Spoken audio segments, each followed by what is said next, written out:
give us a sense of whether we're really seeing revenge travel returning, and what are you seeing in terms of demand? I think as I was just thinking about today morning, Friday and this weekend and the prior weekends, we are running full. So does that say it all? I think there is revenge travel. There is people who are heading out to leisure destinations. Almost all of our resorts are running full right now. Are all your resorts open right now? Yes, we have about 90% of our resorts, about 64 of the 70 resorts which are open right now. And on the weekends, we run full. But if I were to look at our occupancies in July, we closed the month at about 72%. Quarter 1, we were at about 51%. We are looking ahead with August and September with lots of confidence. We have lots of bookings ahead, which give us the confidence that this quarter we might close our occupancies upwards of 75%. And Kavinder, tell us a bit more about your room inventory targets now. What is it for the current fiscal year, and how does it play into 2025? All right, so we have actually gone on record that we are now about 4,200 room units. Our room units are larger because, as you know, we are in vacation ownership business. And so we are committed to get to about 5,500 plus in about 3 years. So almost on an equal basis. So we should be adding between 300 to 400 room units definitely this year. And we have a very good pipeline of properties that we are looking at for acquisition, as well as our own development going on, as well as the leasing opportunities. Kavinder, tell us a bit more about that Capex plans then for you guys. How does this reopening change how you spend now? Is there any kind of Capex plans in the pipeline you could tell us about?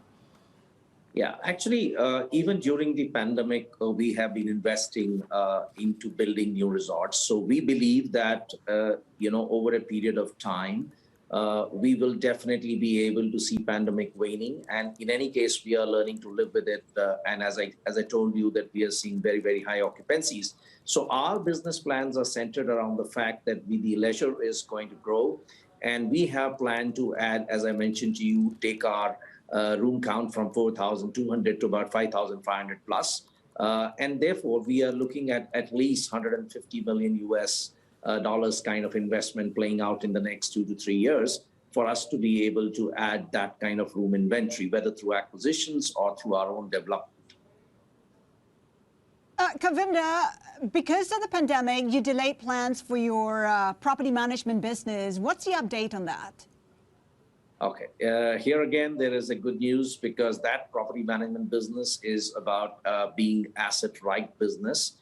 We are not going to be investing too much money there to build properties because that's all about managing properties.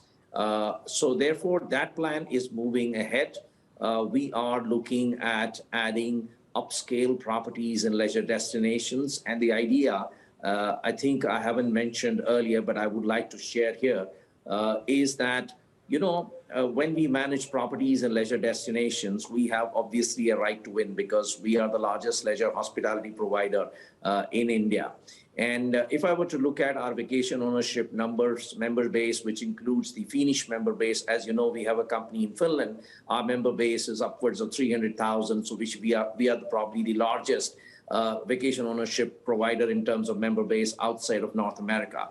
So we believe that our ability to manage resorts will give us two things. One, access to the inventory, room inventory to our members, and also we will be able to target the customers to look at our vacation ownership options for our core business. So we see this as an adjacency, and we are looking ahead to move quickly into this business very soon. So move quickly. Can you clarify a little bit? Have you lined up any hotels at this time, Kavinder? So at this moment of time, the brand development work is going on, and the hotels are also being looked at, and it's a matter of time. We would like to really look at opening up as I mentioned, in the upper upscale category, and that is going to be happening in leisure destinations. So yes, pandemic did delay us, but we are now looking to move ahead rather fast. Kavinder, such big plans, but we're also on the cusp of perhaps a third wave for COVID-19 in India. How much of a risk is that to your plans? So one of the things that we learned in the second wave, I just want to bring one very interesting fact to your notice. In Q4, vaccination in India hadn't even started properly. And we saw 85% occupancies in Q4 in our resorts.